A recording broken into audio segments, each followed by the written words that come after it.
There we go. Hi, welcome everybody to Networking Advice. I'm Chanel. I'm the community manager here at Uncubed, and with me I have Perry from Splash, currently wearing red lipstick, and then Josh is also with us. He's currently in transit, so we're gonna just make the best of this, and I'll go ahead and just dive right into it and say first question, and I'll direct it to Perry and just say, how do you define networking, and what do you say to those holding themselves back because their biggest fear with networking is how disingenuous it might feel?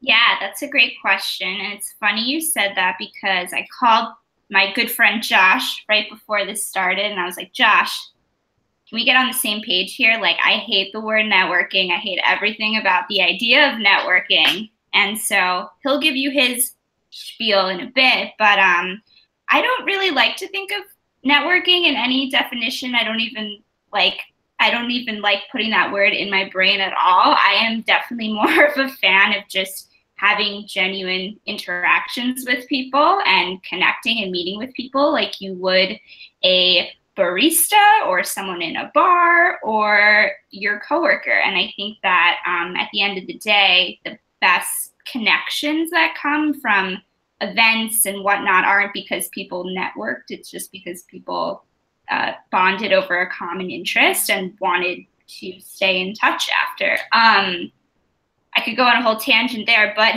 the second part of your question was related to people who are hesitant about networking. I think that I think it is a really scary thing, but I think if you go into a situation where, well, to back up, I think thinking about why you want to network, like, are you interested? Are you looking for a job? Are you looking to just meet people who have common interests in you? I think if you start to think about why you're actually attending an event or what you're looking to get out of it, I think that can make things a little bit easier. I think just going to network because you want to be in the startup scene is a very scary and big thing.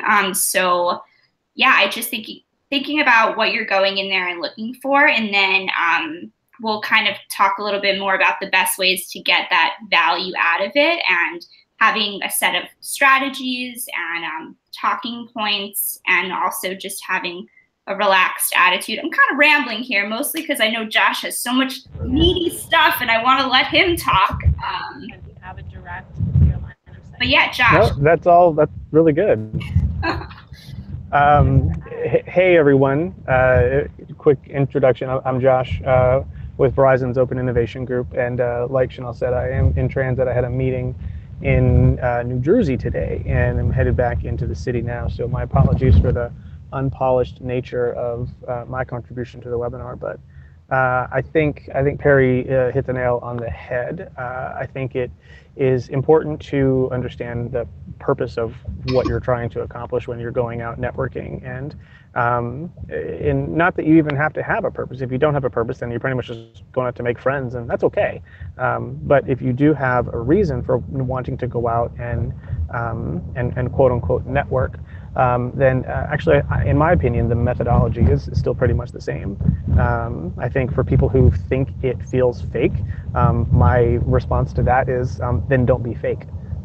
My response to that would be just be genuine. And networking doesn't need to be this fake thing where you pretend to be interested in what the other person is interested in just because you think they can help you get a job.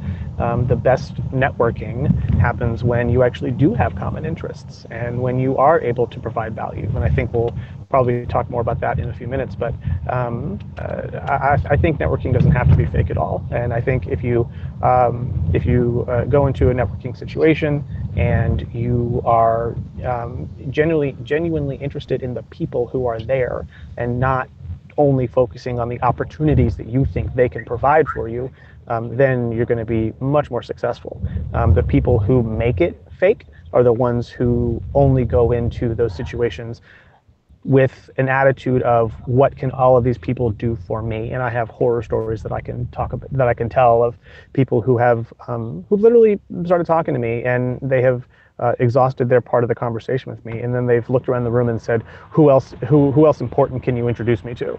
And it puts a bad taste on the whole thing, because it tells me that that person actually isn't interested in me at all, not interested in any of the things that I'm interested in, and only wants to know what I can do for her. And it's an unsettling feeling, and it's unfortunate, but that's what a lot of people do when they go networking. And to be honest, they're not going to get a lot of value out of it because they're not putting any value in. Wow, yeah, definitely. That's a pretty surprising question to hear. I mean, it's not surprising, but it's like unfortunate. So I guess like my next thing is like, how do you even start to network? Like what is step one for you? And I'll bring it right back to Josh, and then we can go to Perry. Yeah, I think step one is to listen. And I know that might sound kind of on the nose, but it really is just to listen, because listening is where you will start to identify those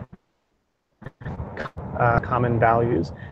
And listening is where you'll be able to start and drawing lines between what the other person is saying and the contribution that you're able to make to the conversation. And then moving forward from that, the contribution that you're going to be able to make and the value that you're going to be able to bring to the relationship, because that's really what we're talking about here. When you're talking about networking, you're talking about building new relationships on the fly.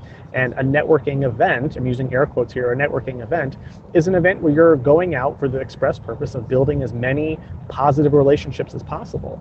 And in order to do that, you have to go in and listen and understand what the other person is interested in and where they are looking for value, and then start thinking critically about where you're able to provide value. And I think that takes a lot of forms, and I'm sure we'll talk about that in a second. But I think getting started is by assuming that you have identified where to go. And if you haven't, then I suggest meetup.com, or I think Uncubed has some really great events you can go to. But when you're in the room, the first step is once you enter into that conversation, and there's a whole, there are a bunch of strategies and tactics for how to do that. But I think listening is job number one.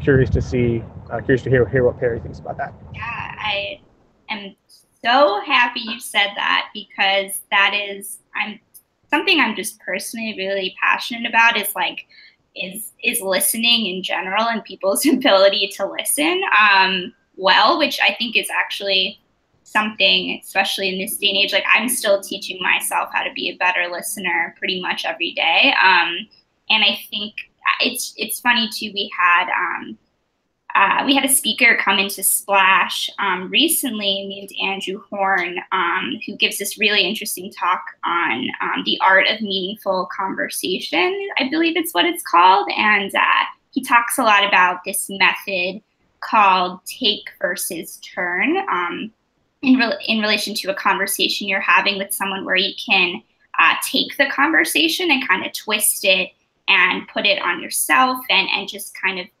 demand the conversation, or you can turn it and kind of ask questions that that really get to know what the other person is thinking. And that's a really interesting listening method that he talks about. Hopefully I didn't reverse those two, because you could probably, hopefully I didn't, but everyone should look it up. It's a great talk.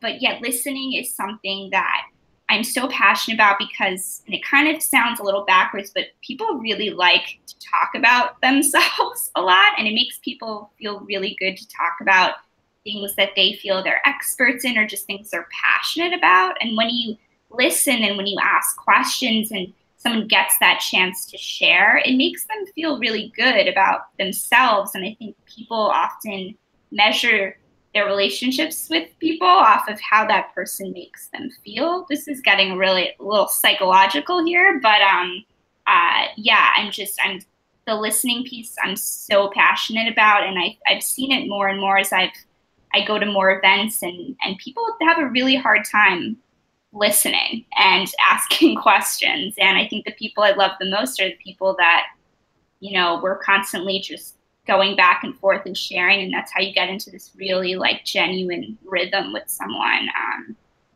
Yeah, Josh, listening, man. Yeah, I was at a blockchain meetup a couple of weeks ago, and it was people going from group to group, pod to pod, I mean, at networking events, you end up having these pods of people, and everyone was going, people, not everyone, people were going from pod to pod and just waiting for their turn to speak, and basically recycling some of their same talking points from group to group.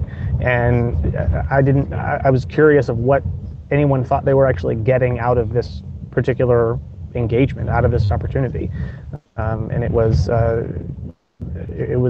unfortunate. And yeah, if you are listening to a conversation, if you're talking to somebody and you already know exactly what you're going to say as soon as they stop talking, then you're probably not doing a very good job of listening. And there's a whole school of thought around tactics of how to be a better listener. But yeah, I think connect, like you, in my opinion, when going into a networking scenario, it's where are those dots that I can connect between what the other person is interested in, and the things that I'm also able to speak about. And I think connecting those dots is really important before you start even begin thinking about what sort of value exchange can take place. Yeah, that's really cool. I mean, growing up, whenever I'd ask my dad, like, how do you even insert yourself in these situations, especially if I feel like I have nothing to talk about? And my dad said, well, there's a thing right there is you don't necessarily have to talk. You don't necessarily have to be interesting. You just have to be interested in what the other person has to say. And from there, you can kind of create more of a natural conversation. That's perfect. Yeah, absolutely. So I'm going to set up a scenario here. When you think networking, you're thinking you're going to an event. I guess depending on what kind of event, if you're going to like a fun meetup or if you want to like network for work, I'll frame it more in a way of like you're networking for work. Say I'm going to a work event. What should I have on me? I guess I wouldn't have a resume if it's a work event that I'm already working for, or at a workplace that I'm already working for. So if it's a larger company, do you recommend like somebody bring business cards? Is business cards recommended for networking? Because one time I went to a woman in tech networking event and I had all these people giving me business cards, but I mean, I can't really do anything with these business cards, or at least I didn't know what to do with them at the time. So I was just wondering if that's something that's common knowledge or recommended for people. I mean, Josh, yeah, go ahead. I'm curious what you have to say.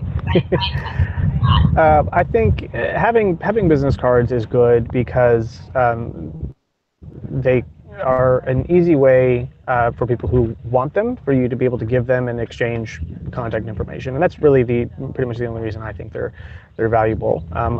Unless this is explicitly like a job fair, I don't recommend carrying a copy of your resume, because the person that you give it to, they're not gonna have it on them by the time they get home. But as far as business card etiquette goes, I think there are a few things to remember when going into these events and you have these business cards in your pocket. The first one is as much as possible. I know that kind of goes against what you might think, but you have these business cards in your pocket, but your goal is actually not to give them away. Your goal at a networking event is to get as many business cards as possible, especially if you're going in there looking for a job. And the reason is a couple. One of them is if you hand out your business card and you don't get contact information in return, you've just handed the power of that conversation and the power of that interaction to the other person. And you're now reliant on them to follow up with you. And you better hope that you made a damn compelling case for them to do so. Otherwise, I'm probably not going to hear from them. But if you're able to get one of their business cards, you can utilize the other thing that I recommend you carry with you to networking events, and that's a pen. Because if you get a business card and you have a good conversation and you're able to connect a couple of dots around value and around interest, then you can write on that business card really quickly. And you could even do it in front of the person. It actually shows engagement. You can write down a couple of things that you talked about that you want to follow up with. And then you take that business card, you put it in your pocket, and it's helpful for a couple of things. One is you're going to remember it's going to be an indicator of the things that you're supposed to look up and reference when you speak to them. But for number two, it's going to give you a reason to remember who that person was in the first place, because most networking events involve alcohol. And if you are at one of these events and you've had a few drinks and you've met 15 people, are you going to remember each one of them when you look at just their names and their companies? Probably not. So you're going to want to write a few things on those business cards to remember them by, something that's going to trigger your memory about what you talked about. And then it's going to give you something to reference when you email them. And I recommend emailing within 24 hours. Something along the lines of, hey, it was really good to meet you. I'm glad we had a chance to connect around, I don't know, Doctor Who and European soccer. And then you're able to begin a conversation around some of these shared interests that you have, and eventually work in the possibility of meeting up and continuing the conversation, which is ultimately what you're trying to get to. So yeah, the things that I recommend having on you, yeah, have business cards if somebody asks for it. But when you're at these events, I recommend getting these business cards and then carrying a pen with you so you can write down a few things to remember the conversation.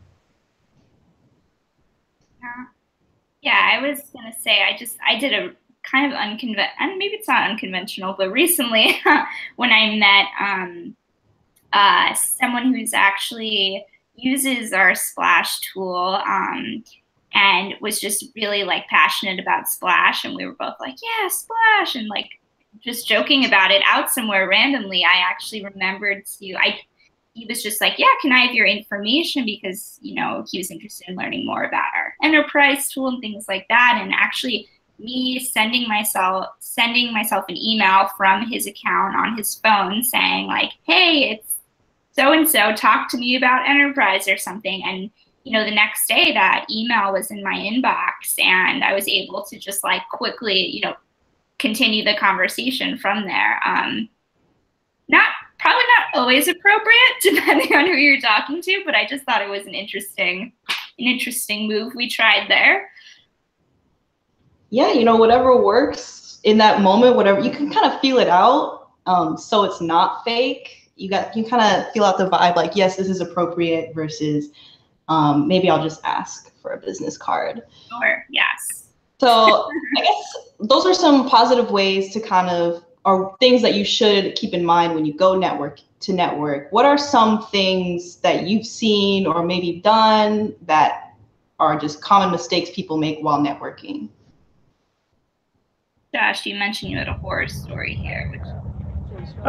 Yeah, and I'll keep it brief because the unpolished nature of what we're doing. I'm about to get out of the car at my stop and have to run into a coffee shop real quick to continue the conversation. So very quickly, some things not to do. One of them, like I said, going from person to person, trying to see what sort of value can you get from that person. The other one, and it's something I mentioned before, don't get too drunk. I know it seems intuitive, but you would be surprised the number of networking events you go to and somebody gets sloppy. For one, you're not gonna remember the conversations that you had, but also you're gonna be that person who kind of made an ass out of yourself because you had too much to drink. So yeah, that's my recommendation there is don't approach it from a what can you get from the person from the networking perspective, and also don't overdo it on the booze. Yeah, oh, for sure. I've seen that as well. I think along with that too, I think I've had conversations with people where, you know, they might not be familiar with maybe the company I work for or the company we're talking about, whatever it may be. And kind of, I've heard things like, oh, didn't you guys like blah, blah, blah. And it's just something totally inaccurate. And I think it's like, you shouldn't be afraid to not maybe be familiar with a certain company or what they do. And again, it just goes back to like asking questions and really becoming a listener, because in general, I'm trying to I'm trying personally to do more of is like, you know, not be afraid to not know something or not have heard of a company that maybe you're supposed to know if you're in the startup scene here. Those are some ones I was thinking about. Yeah, everything Josh said is definitely, I couldn't agree more with that. Like people just really wanting to get something out of the conversation or when it becomes overly apparent that someone is looking for a job, I think that making it known that you're looking is definitely great. But there's a difference between, say if I was a recruiter and you're not really familiar with my company and kind of pushing yourself towards me as, a job applicant.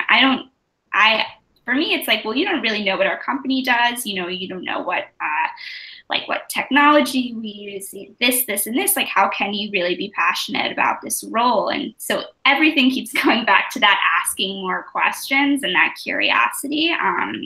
Because, yeah, that's like the crux of, I think, this whole conversation here. Yeah, so another scenario, you go to these networking events, you walk into the room, there's tons of people, and they're already talking. So how do you kind of enter a conversation that might already be happening? Yeah, that's a really great question. Something I had to think about, actually. I'm like, how do I do that generally? I know Josh is kind of moving locations here, so I'll speak a little bit, but he can chime in whenever he's situated. I honestly, and I happen to be a pretty outgoing person, I would say, but I'm never really afraid to kind of really just jump in there and, in a way that's tasteful and you're not interrupting the conversation. But if you see generally, if it's a group of people talking, I think that that's a really good opportunity versus when there are two people talking to each other. But if there's a group of people talking and, it seems like they're standing in a circle and you can kind of get over there in that circle when it feels like there's a moment, to breathe kind of in the conversation and just saying like, hey, everyone, like I'm Perry. It's really nice to meet you all. Who would ever be upset with that? That's a genuinely friendly person who wants to enter the conversation. So I think approaching maybe a group to start with is a good move. I can ramble some more until Josh is ready. I've made it. No, we're good. I popped into a holistic vegan organic grocery pharmacy market here in New York City. I love this town. I'm kind of in the same boat, and I realize that Perry and I both being leaning towards the extroverted side, it can be easier for some rather than others to be able to do that. My preferred method is to approach a group of people and basically ask, hey, can I come hang out with you guys? And no, I've never been told no. I have probably used that line, and anyone who's listening can feel free to steal any of these tips and tricks and use them word for word. You don't even have to attribute them to me, although if you do, I appreciate it. Is walk up to a group and seriously just, hey, can I come hang out with you? And people, especially if they're all there for the same reason, they're going to be like, of course. And then the trick there is to go back to some of the previous tips and just listen for a few minutes. Be engaging. Don't be checking your phone. Oh, yeah, other thing not to do. Leave your fucking phone in your pocket. I hate those people who go to one of these events and they're standing off to the side and they're on their phone the entire time. We're not at a high school prom. Like we're at an event where your sole purpose is to go and talk to people. So leave your phone in your pocket. Don't pull it out and check it when you're standing in a group. Listen to what the people in the group are talking about and see how you can make a contribution. See how you can provide some value to the conversation to keep it moving. You have a fresh perspective. You have a unique perspective. You can bring new ideas and a new perspective to the conversation, and you're going to give people a reason to want to talk to you in the future. And so I know the question was not any of that, but yeah, breaking into conversations, especially once they're already going, it's not as hard as you think it is. And if you overthink it, you're gonna bounce around and you're not gonna know what to do, and you're gonna get very, very frustrated, and you're not gonna get what you thought you were gonna get out of the experience. Just don't. Yeah, that's my advice. Just go up and do it. And people are nice, and if you give people an opportunity to surprise you, then they will. And they're usually in those situations. They're usually pretty open and willing to open up and talk to you. Yeah, so in those moments, you finally break into, say, like the group of people, or even if it's like a one-on-one environment, how do you kind of leave that situation to move on to kind of meet other people? How do you go about that? I think. Go ahead. Sorry. Sure. Yeah, we have camera now. You have to let me know if I should keep it on or not. That part can be awkward because especially when you're done with a conversation, you're there for a reason. You're there to meet as many people as possible, and so my preferred method, and like I said, you can feel free to steal this line, is I say, well, I'm going to go do a lap, and say I'm going to go do a lap. I'll see you on the other side, and you're not in so many words indicating that you're going to go and see who else is around. I've been in conversations where someone says, well, I came here to meet other people, so I'm going to go meet other people. I'm like, okay, well, that's a little on the nose, but it works. And if that's the first thing that comes to your mind, then go ahead and say that. Everyone is coming to these events for the same reason. They want to maximize their time and their effort. And so saying something like that is okay. It's a little abrupt, but it's fine. And then if it's a situation where you still feel a little bit awkward, you can say, well, you're going to run to the boys' room or to the ladies' room, or you're going to go grab a fresh drink, or you're going to go see if there's any of that charcuterie left on the food table. There's a lot of different methods to do that, but I've usually found that keeping it honest and keeping it casual and saying something like, I'm going to go do a lap, is good, because when you think about it, that's kind of what you're doing. You're walking around the room, and you're seeing if there are groups of people who you want to go talk to, or you're listening to conversations to see if people are talking about something interesting, until you hear something that strikes your interest, or you see someone that you know, and then you walk up and you use some of the aforementioned tactics to enter the conversation, to provide value to the conversation, and then to capture the things that you talked about, and hopefully get some business cards and follow up some people afterward. Yeah, along with that, I would say I've had the fortune of it always working out where I can say, oh, have you met so-and-so, and kind of introduce the person I'm talking to maybe someone else I talked to earlier. And that way you're connecting a couple of people, and it kind of puts you in a position to then sort of walk away and meet some more people. And, that kind of makes you look a little cool, I think. And, to say, oh, Perry knows everyone here, or, she's getting around and talking to everyone too. So that's also a move that I like to play when the timing is exactly right there. Yeah, so once you meet all these people, you've gathered your business cards, you follow up the next day with people that you want to follow up with. How do you decide, I'm sorry, I had the right wording. How do you keep in touch with folks that you meet past that email? And then how do you determine who's worth keeping in touch with?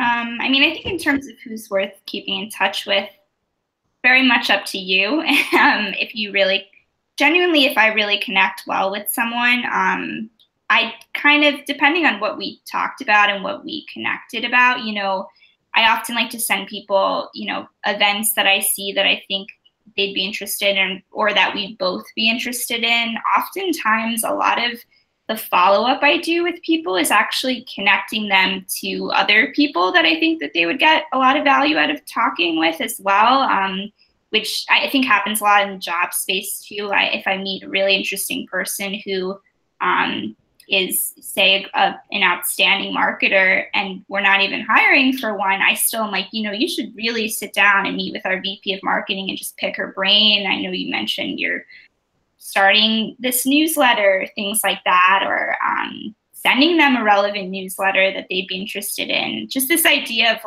of sharing both content, events, and people that are relevant to the passions that you guys talked about. How about you, Josh? What do you think about this? Yeah, very much, very similar. I think that this is where we get into the conversation about value. And now, something that we haven't touched on is how to actually use networking to do what most people who are watching this or listening to this are trying to do, which is get a job. Either getting a job out of school or transitioning careers, or maybe just exploring and seeing what else is out there. But I think the first step is to, at some point, to make that known as part of the conversation, because invariably someone's going to ask, in my opinion, the most boring question at a networking event or at any event in any conversation, which is, what do you do? I hate that conversation. I hate that question. I personally very rarely ever ask it, mostly because I'm much more interested in what makes someone tick as a person than I am in what they do for a paycheck. But if you're talking about doing this for networking purpose, if you're talking about networking for job-seeking purposes, the question is going to come up. That's okay. So making it known that, hey, I'm actually I'm looking for something in this particular field, and this is where I'm talented, and this is what I'm looking to do is probably going to come up in some sort of a conversation. Now, that being said, if we're talking about how to keep in touch with people, I think Perry hit the nail on the head there. It really does get down to value.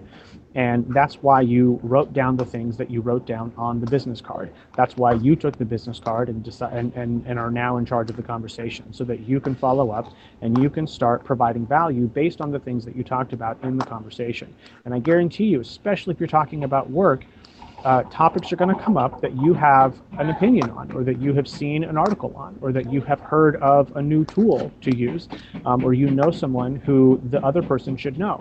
Value comes in two forms, and Perry alluded to them both. They come in the form of people, and they come in the form of things, right? And by people, I mean connections. There is no, this is very important. Everyone listening to this right now, stop what you're doing and listen to me. There's no better reputation to have than a person who connects other people. That is the best thing you can do in any industry that you're in any efforts that you're making around work or around anything else. If you are known and if you are recognized as a person who has a reputation for connecting other people, everyone will love you. There's a blender going on behind me right now. The second form of providing value is things, is tools and articles, and just something that you can, ideally something that you can insert a hyperlink for. And so in the email, in the follow-up email that you send about 24 hours after the event, you either are recommending a person that they should talk to, and we'll get into the tactic for doing that in a second, but you're also sending links. Ideally, you are sending a couple of links to, oh, we talked about this, you mentioned that you really are into this, I read this article recently and I thought you would really like it. Now, here's the kicker.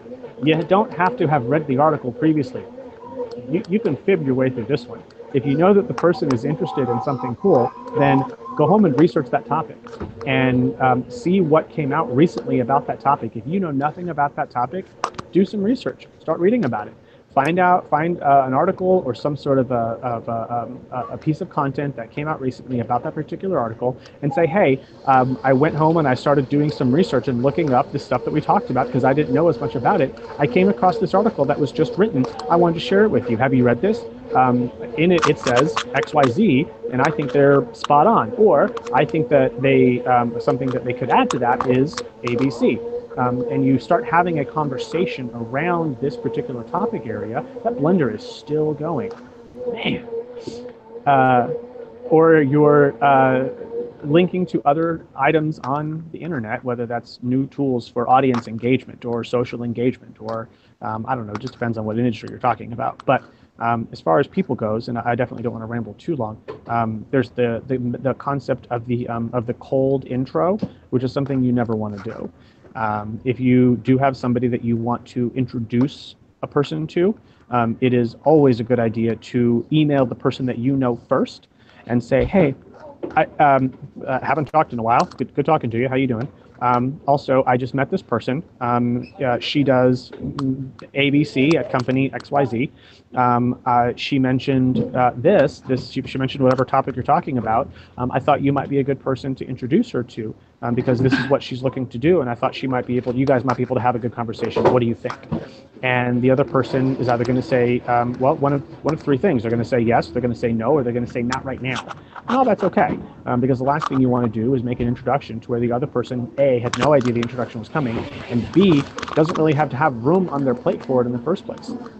In my opinion, I always feel really shitty when someone introduces me to somebody and I didn't know they were going to do it, and I honestly don't have time to meet with them or talk to them or any of that stuff.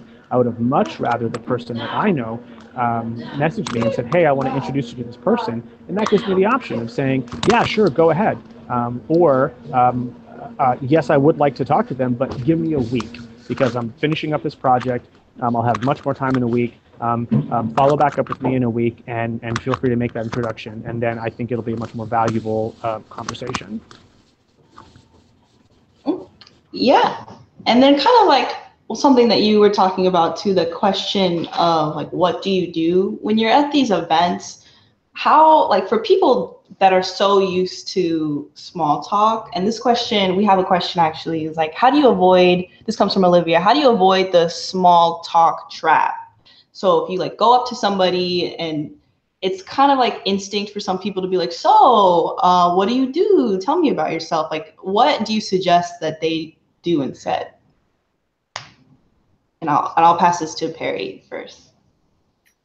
Yeah, I mean, I kind of think small talk sometimes is inevitable. I think that when meeting anyone new, it sometimes will be a part of the conversation, but I just always think that even in small talk, there's always an opportunity to ask a question and dive a little bit deeper, you know, depending on what you're like, what are you small talking about? Like, are you small talking about the drinks? Then like, well, what kind of drinks do you like to drink? You know, what bars do you like to go to? And that could lead to like a whole new world of conversation there.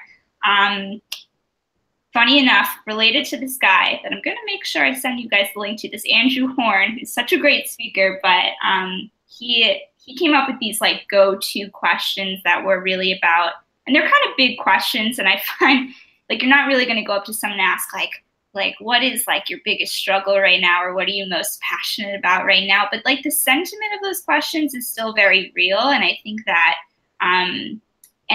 those are like kind of the, what are you struggling with right now at work, or like what's your biggest challenge right now at work? Thinking work is part of the small talk you're having. I mean, it's like such an interesting thing. And I think of myself, if someone asked me that right now, I'd be like, I'm really struggling with this one thing, and who knows what that person will say and what perspective that person will provide. But point being that I think there is always an opportunity to go beyond the small talk. It really just is about asking the right questions. Josh, small talk? Yeah, I've found that. So here's another line that you can steal. I don't ever ask, what do you do? I ask, I kind of mess with people a little bit, and I say, so what's your story? What are you into? And those are two different questions that have two different answers, neither of which are, what do you do for a job? And it's funny because 50% of the time people will dive into their job title and the company they work for. And I say, that's really cool. That's not really what I asked, but what's your story? What are you into? And it forces them to pick one of those questions that they're going to answer. So they're going to either say their story about how, oh, I moved here to New York 6 years ago with no job, no friends, and no place to live, and just sort of figured it out, which is my story. Or they're going to say, what are you into? And I'm into pickles and bourbon is what I'm into, and that usually gets a conversation going. You usually get a conversation of like, what are you into, or what do you like to do, or how do you spend your free time? And I usually will say pickles and bourbon is one of them, but if you really want to get a conversation going, I recommend this. Everybody has a strong opinion about the Gilmore Girls. And so my response is usually, I like drinking bourbon and watching Gilmore Girls. And that's actually not a lie. And people, that opens up so many doors. I've never had a conversation where that made it into the conversation and it ended up being a boring conversation. It's always very interesting because people are going to go, really? And then you have a chance to educate them on the Gilmore Girls, which is phenomenal. Or they're into the Gilmore Girls and they say, have you seen the reboot? And you're like, yes, it exposes Rory for just the awful person that she is. And she is an awful person. But you get a chance to like start talking about other Netflix shows. What were you saying, Perry?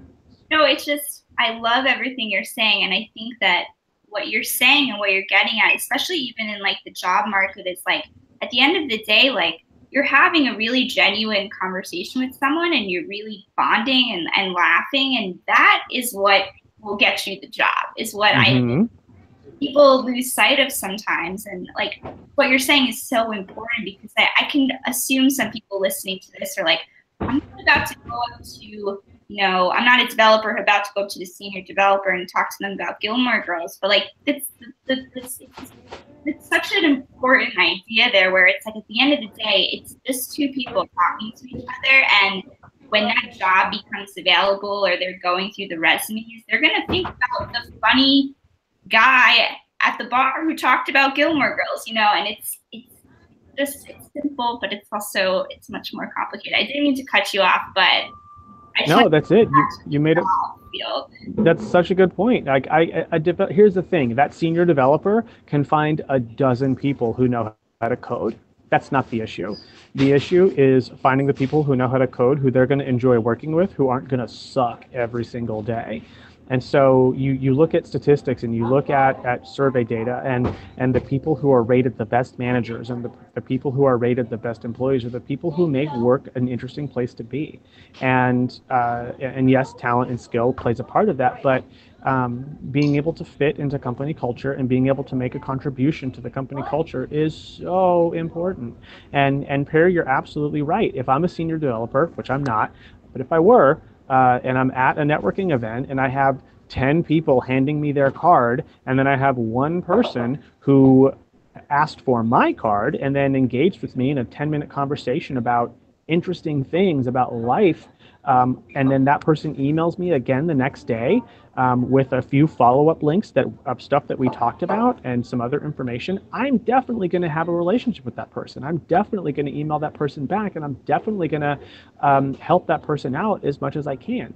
And here's the thing that and this is usually something like as the capstone when I ever have conversations about networking, and I'll get into it now, is that the people that you meet at networking events are not, and the people that you have these conversations with, whether it's in person at the event or whether it's via email or grabbing coffee afterward at a later date, your goal is not to get that person to hire you. Your goal is not to get that person to give you the thing that you're looking for. Here's your goal. When you're in these situations, your goal is to be genuine, so genuine, and your goal is to provide value to that person that they begin to advocate for you, because you walked into that networking event and you had no one in your corner. You had no one who had your back.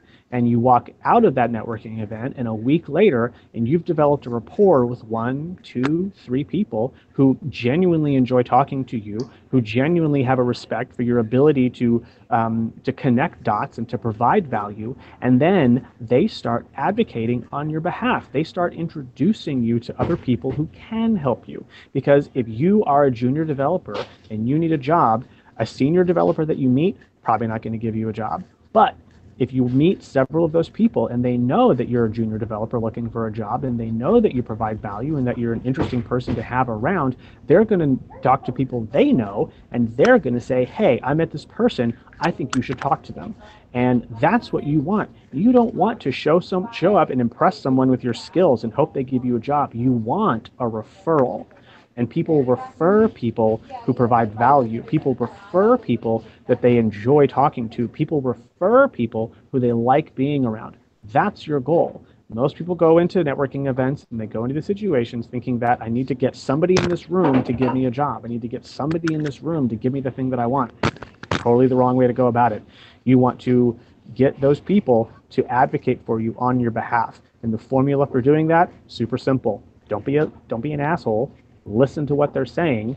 Make sure you remember what they're saying. Provide value and be likable.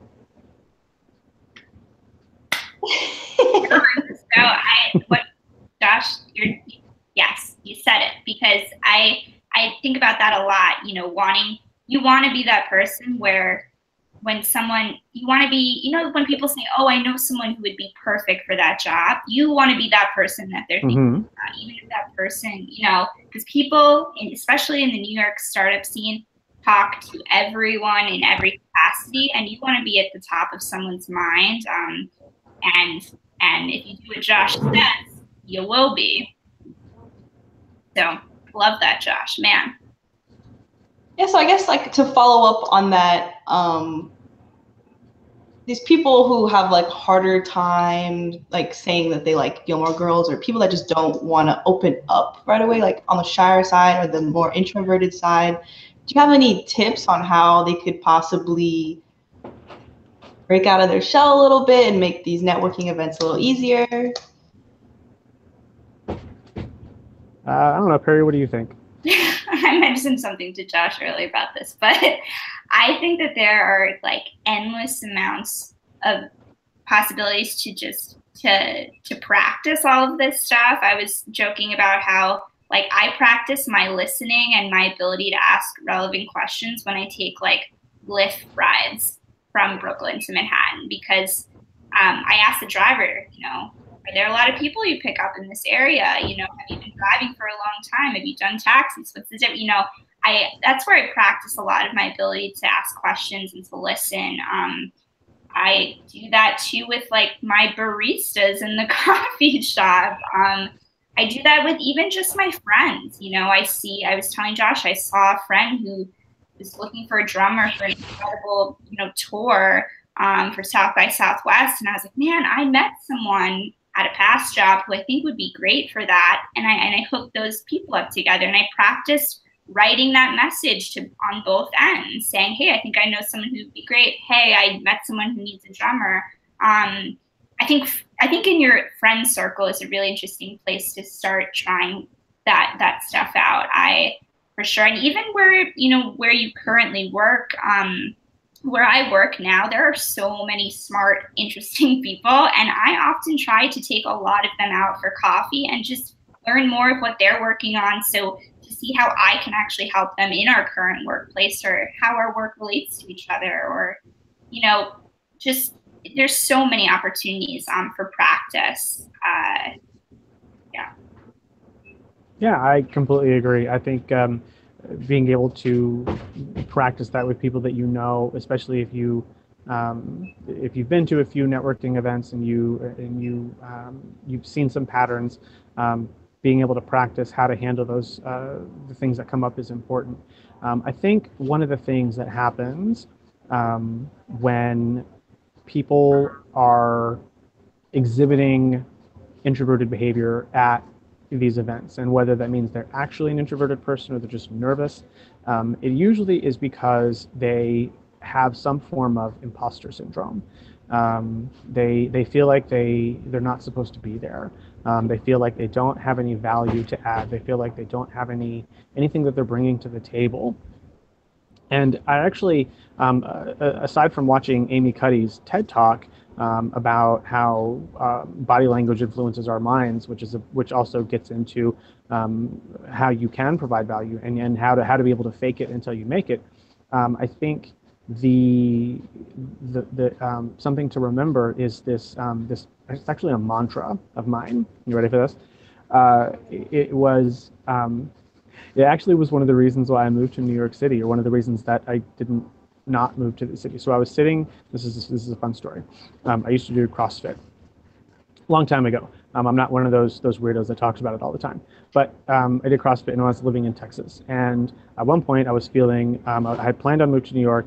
but I was feeling really, really dejected and down and out because I was coming to New York. Like I said, I didn't have a job, I didn't have any plans, I didn't have a place to live. I thought I could come and I could contribute to, I thought I was going to enter this particular industry. And I was having this moment where like CrossFit had just kicked my ass, and I was feeling not very confident about myself. And I called up a friend of mine and I was talking to her. And I told her how I was thinking how I might not move to New York after all, because I didn't know if I'd be able to make it because I was still fairly new to this industry. And when I say fairly new, I mean very new. It was not part of anything I was educated on in school. And she is someone I knew very well, and she said, "Josh, that sounds stupid." And I said, "What do you mean?" And she said this thing, and I'll never forget it. She said, to every third grader, a fourth grader is a god.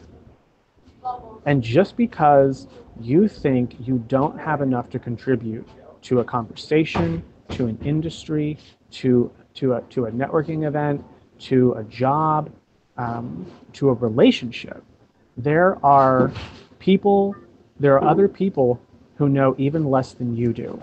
And they are dying to know what you know. In many cases, they're willing to pay for what you know, even if you don't think it's that much. And so a lot of what we're talking about, if you're having trouble entering conversations, you're having trouble really putting yourself out there, is to remember that you have value and you have things in your brain that other people are interested in and other people would love to hear about and like I said, in some cases pay for. And that gets to whether you're trying to be a freelancer or whether you're actually trying to get a job in an industry, you have a lot more value than you think you do. And so in addition to practicing some of these situations, practice power posing, because it really does work. And if you don't know what power posing is, then look up Amy Cuddy's TED Talk, CUDDY, and remember that you are able to contribute to these conversations. You just have to take the first step. You just have to listen to the conversations, and then you have to talk. And that really is what it comes down to. And so, being introverted is okay, and being nervous is okay, and having anxiety, God forbid, is okay. But remembering that you do have some value that you can provide. And even if that value comes after the fact, where you are following up with that person with some of that stuff that we mentioned earlier, whether it's through introductions or whether through other links or tools or things like that, I think as long as you remember that and you're confident in that fact, and if you're not confident, fake it, because you do, and I promise you do. There are people in the room who know less about particular topics than you do, and you'll eventually find those people and you'll eventually find those topics. It might not happen at every networking event. I've had some events where it just completely bombed. I didn't really get a chance to connect with anybody. And it doesn't feel very good, but you get back on the horse, you get back out there, and you're better equipped the next time. Wow, I am feeling so inspired right now. I think my imposter syndrome has significantly diminished. I'm in the mood to just go out and meet the world.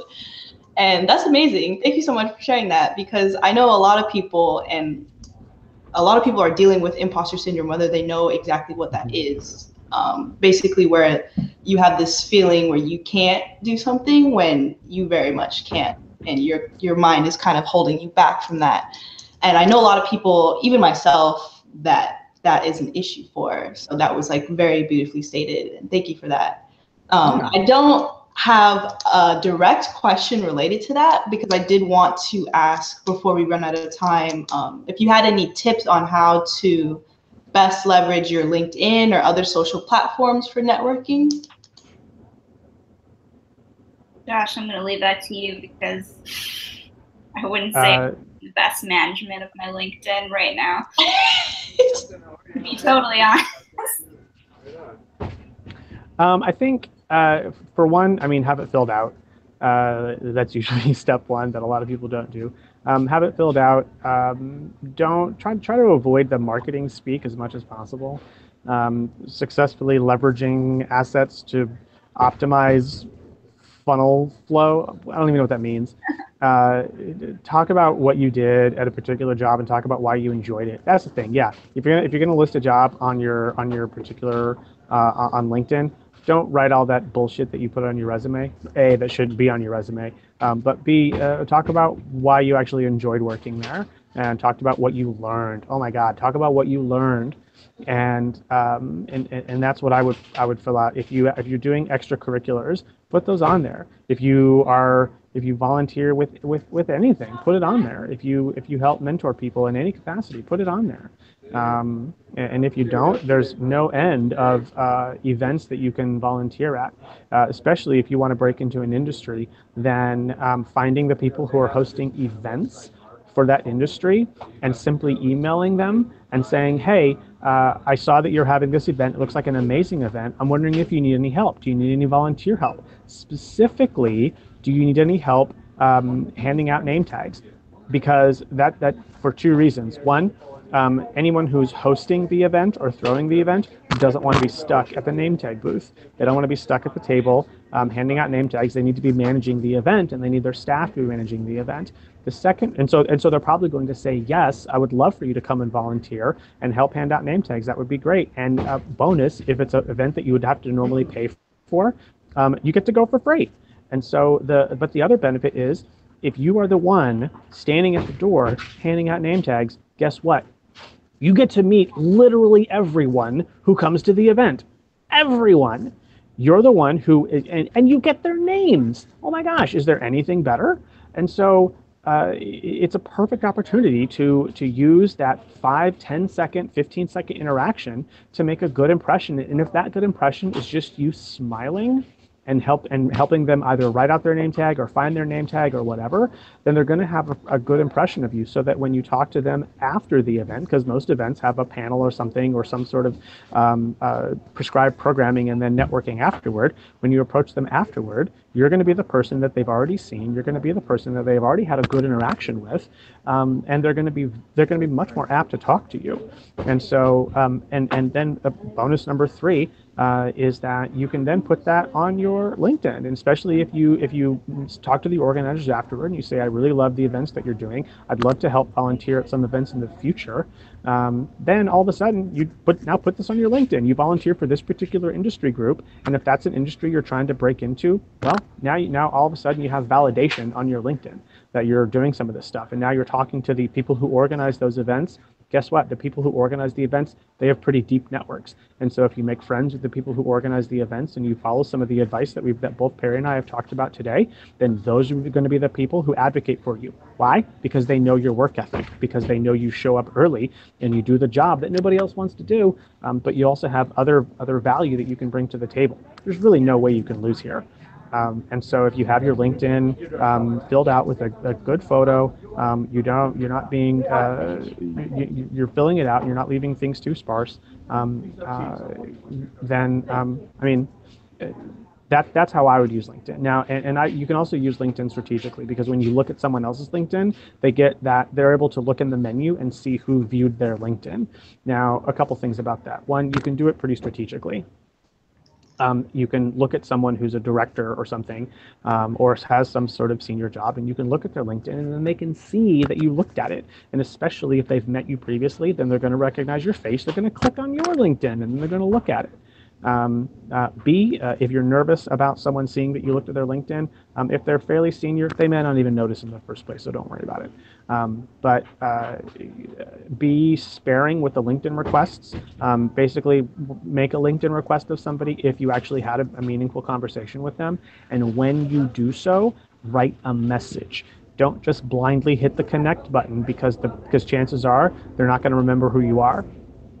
So when you do try to connect with somebody, write in there, hey, it was really good speaking with you at this particular event, 1, 2, 3 nights ago. Looking forward to keeping in touch. That's all it has to be. And you can use that verbatim. I have used that message on hundreds of LinkedIn requests that I have made. Hey, great meeting you at the such and such event. Really glad we got to talk about such and such. Looking forward to keeping in touch. That's it. That's all you need. And that gives you a basis. It gives you a foundation for connection and conversation that you can then use moving forward, using all the tips that Perry and I have talked about previously. Wow, yeah, thank you so much. We're coming to the hour now. We're at 7:59. It's about to be 8. So I'm just gonna say thank you so much. Are we done already? Josh, for coming, and you were in transit, you made it work. I really appreciate it. I'm just in my kitchen, so. But yeah, actually, I learned a lot in just this small hour. So I'm actually very appreciative. And I hope that our viewers learned a lot too. So, cool. Yeah, me too. This is super fun. Thanks for organizing. Perry, it's so good to see you. We have to catch up. Good to see you too. Josh and I met through various people networking with one another, and Josh is now a good friend of mine whose birthday I went to. So you never know. You could just never know. Yep. All right, well, I'll go ahead and leave it at that. And thank you so much for coming. And that's it. That's all. Cool. See ya. Bye. Thanks. Bye.